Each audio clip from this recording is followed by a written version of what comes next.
I bought an abandoned manor for $1, and what I found chained in the darkness would change everything I believed about myself and the world. They told me I was buying a curse, but I was actually buying my way back to a destiny written in my blood. The auctioneer laughed when I raised my hand. "A single dollar for the Vorath estate," he announced to the sparse crowd gathered in the village square, and the laughter spread like wind through dry leaves. I kept my hand raised, my fingers trembling not from cold, but from something I could not name. A pull in my chest that had started the moment I saw the photograph of that crumbling manor surrounded by ancient pines. The other bidders had already turned away, muttering about curses and disappearances, about the family that had vanished 20 years ago, and the screams that travelers claimed to hear on winter nights. I signed the papers with hands that felt guided by something beyond my own will, and the clerk stamped the deed without meeting my eyes, as if transferring not property but contagion.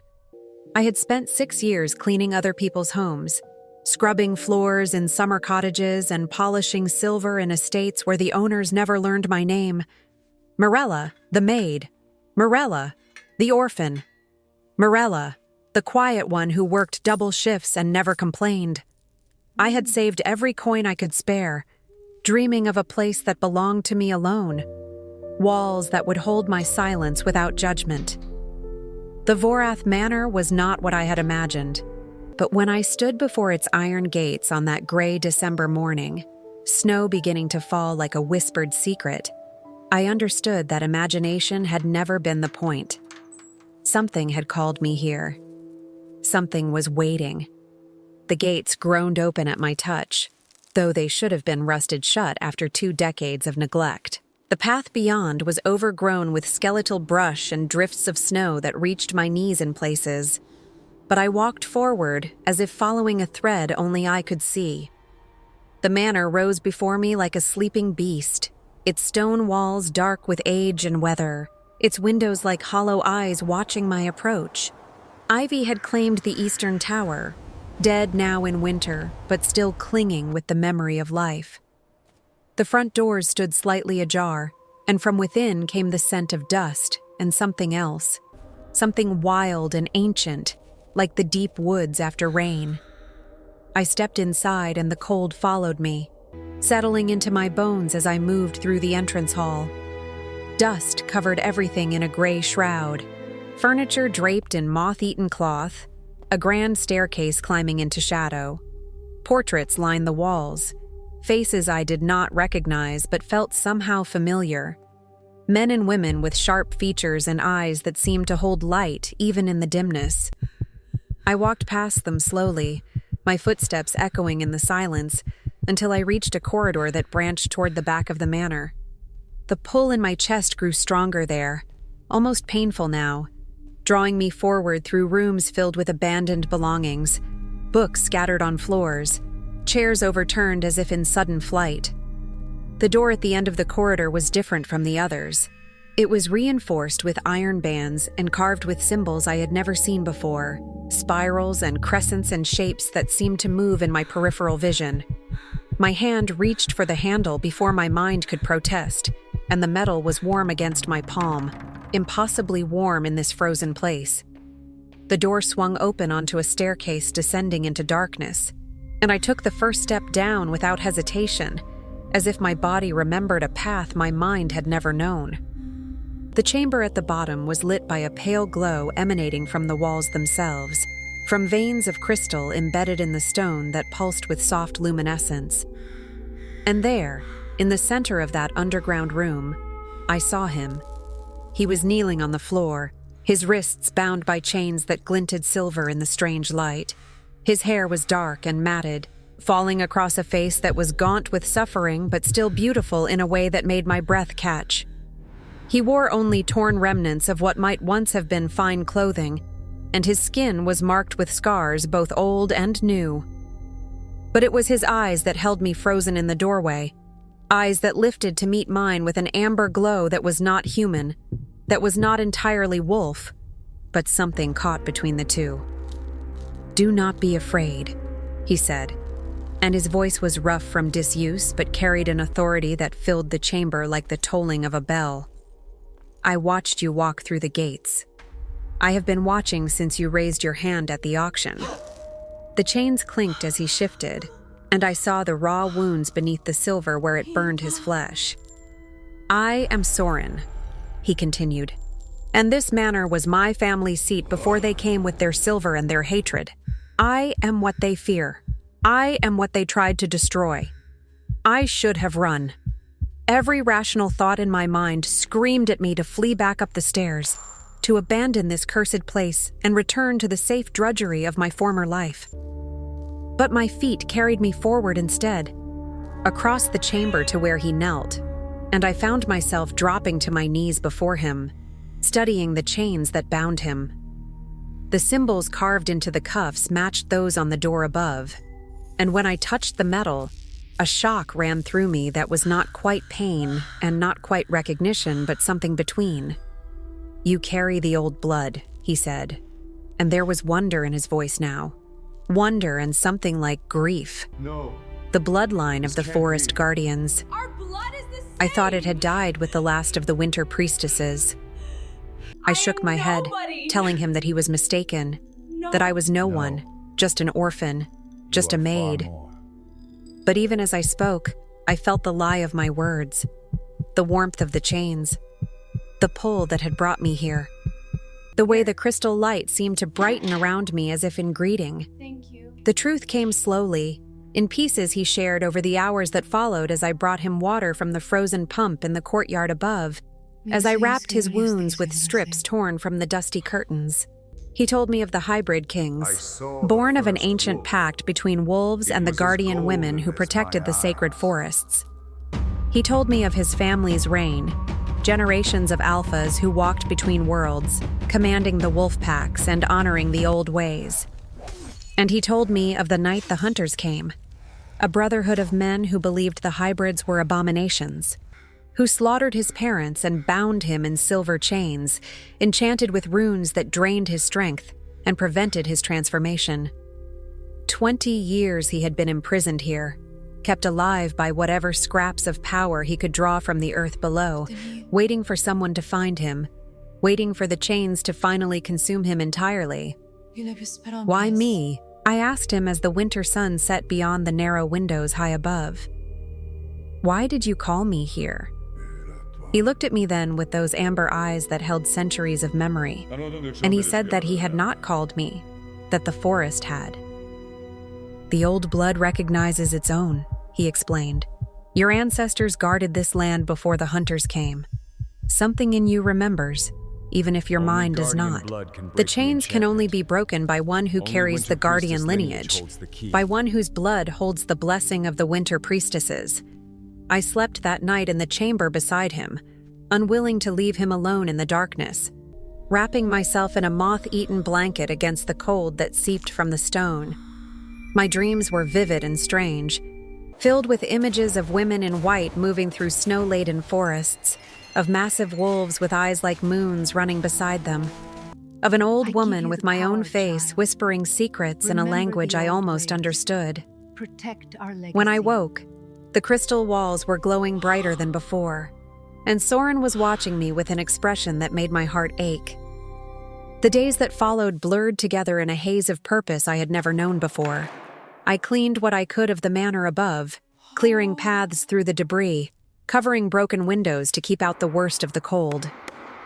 I hunted through the abandoned rooms for anything useful, finding canned provisions in the cellar that were still sealed, finding firewood stacked in a shed behind the kitchen, finding a library filled with books that spoke of the old pacts and the guardian ways. I read to Soren by candlelight, the two of us piecing together the rituals that might break his chains, and with each passing day I felt myself changing, awakening, as if layers of forgetfulness were slowly being stripped away. It was on the 7th day that the smaller wolf appeared. I was gathering wood from the shed when I heard the soft crunch of paws on snow behind me. I turned to find a white wolf watching me from the tree line, smaller than I would have expected, with silver fur that seemed to shimmer in the weak winter light. Her eyes were blue, not amber, and they held an intelligence that was unmistakably more than animal. She did not approach, But neither did she flee, and we stood regarding each other for a long moment before she turned and disappeared into the forest. That night, I told Soren about her, and something like hope crossed his ravaged features. "Ilsa?" he breathed. She was my mother's companion, her spirit bonded to our bloodline. If she has returned, it means she senses the awakening of the old ways. It means we may not be as alone as I feared. Ilsa came again the next day, and the day after that, each time venturing a little closer to the manor. By the end of the second week, she was eating from my hand, her warm breath on my fingers, her blue eyes meeting mine with something that felt like recognition. She began to stay near the house, sleeping on the porch at night, accompanying me when I ventured into the forest to check the snares I had set for rabbits. Through her, I felt connected to something vast and ancient, to the great web of life that bound the forest together, and I began to understand what Soren meant when he spoke of the guardian blood. The memories came more frequently now, slipping into my mind like water through cracks in stone. I remembered my grandmother, though I had been told I had none, a woman with silver hair who had held me as an infant and whispered blessings over my cradle. I remembered the smell of herbs drying in a cottage I had never seen, the sound of songs in a language I did not speak, the feeling of belonging to something greater than myself. The orphanage had taken those memories from me, or perhaps I had buried them to survive. But now they were returning, and with them came a power I was only beginning to understand. It was Ilsa who warned me when the hunters came. I was in the library, reading aloud from a text about the winter solstice rituals when she appeared at the window, her hackles raised, a low growl building in her throat. I set down the book and went to her, following her gaze toward the tree line, and in the distance I saw them, 3 men on horseback, their cloaks dark against the snow, their saddlebags heavy with equipment I could not identify from this distance, but knew instinctively to fear. "They are from the Brotherhood," Soren said when I descended to tell him. He had grown stronger in the weeks since my arrival, fed by the food I brought him and something else, some transfer of energy that occurred when I touched his chains during our nightly reading. But he was still bound, still weakened, still unable to stand against armed men. "You must hide," he urged me. "You must flee into the forest. Ilsa will guide you to the sacred caves where they cannot follow." I refused. I told him that I had not come this far to abandon him now, that I had not felt my blood awaken and my memories return only to run when the darkness came. I told him that I was not just a maid anymore, that I was not just an orphan with no history and no purpose. I was a guardian, and this was my land as much as it was his, and I would stand. The hunters arrived at sunset, their horses stamping and snorting at the gates as if reluctant to enter. I watched from the upper window as they dismounted, 3 men who moved with the confidence of those accustomed to violence, their belts hung with silver knives and pouches that rattled with what I knew must be chains. The leader was older than the others, his beard streaked with gray, his eyes as cold as the winter sky. He looked up at the manor as if he could sense me watching, and for a moment our gazes met across the distance, and I saw recognition in his expression, recognition and something like surprise. "Guardian blood," I heard him say to his companions, though his voice should have been too distant to reach me. "The old line is not as dead as we believed. This complicates matters. They did not enter the manor that night. Instead, they made camp at the edge of the property, their fire a bright wound in the darkness, their laughter carrying across the snow as they shared a bottle between them. I stayed awake through the long hours, my hand resting on Ilsa's warm fur, my mind racing through the rituals I had read about, the power I had not yet learned to wield. Soren spoke to me from the depths below, his voice somehow reaching me through the stone, telling me about the breaking ritual, about the blood that must be given freely, about the bond that must be formed between guardian and king. I descended to him before dawn, while the hunters still slept in their camp and the stars still burned cold above the trees. The crystal walls blazed with light as I approached, brighter than they had ever been, as if the stone itself sensed what was coming. Soren lifted his head as I knelt before him, his amber eyes searching my face, and I saw the fear there beneath the hope, the fear that I would offer what he could not bring himself to ask. "You do not have to do this," he said. "The ritual will bind you to me, to this land, to the wolves and the forest. You will never be able to return to your old life. You will never be just a maid again." I told him that I had never been just a maid. I told him that I understood now why I had always felt empty in those fine houses I cleaned, why I had never belonged anywhere, why the sight of the Manor photograph had stirred something deep in my soul. I had been waiting my whole life to come home. I had been waiting to remember who I truly was. I drew the silver knife I had found in the library, its handle worn smooth by generations of guardian hands, and I cut my palm without flinching. The blood welled up dark and warm, and I pressed my wounded hand against the chains that bound him. The metal hissed at my touch, smoke rising where my blood met the enchanted silver, and I felt the power rising in me like a tide, like the surge of a winter storm, like the howl of wolves on a moonlit ridge. The runes began to glow, then to crack, then to shatter. The chains fell away, and Soren rose to his feet for the first time in 20 years, his body beginning to shift and change even as he stood. I watched in awe as his form blurred and grew, as his human features merged with something wilder and more primal, until before me stood a creature that was neither man nor wolf, but something transcendent, something magnificent. A hybrid king in his full power, his fur white as snow, his eyes blazing with amber fire. He threw back his head and howled, and the sound echoed through the chamber, through the manor, through the forest beyond. Ilsa answered from above, her voice joining his, and then other voices, distant but growing closer, the wolves of the sacred forest returning to their king after 2 decades of exile. The hunters heard. I knew they must have heard. But I was not afraid anymore. We emerged from the manor together, Soren in his hybrid form towering beside me, Ilsa pressing close to my other side. The dawn was breaking over the trees, painting the snow in shades of rose and gold, and from the forest they came, wolves of every size and color, pouring out of the wilderness to surround us in a great living circle. The hunters had retreated to their horses, their faces pale with shock, their silver weapons drawn but shaking in their hands. The leader stepped forward, his cold eyes meeting mine. "Guardian," he said, and there was grudging respect in his voice now beneath the hatred. "We thought your line had ended. We thought the forest would forget." I told him that the forest never forgets. I told him that the old pacts were still written in the trees, and the stones and the blood that ran through my veins. I told him that the hybrid kings had returned, and that the wolves would run free again, and that any who sought to harm them would face the wrath of the guardians as they had in the old days. For a long moment, we stood in silence, the hunters against the pack, the old fear against the old power. Then the leader sheathed his knife, his jaw tight with suppressed rage, and he turned to his companions. "This is not over," he said, "but it is not a battle for today."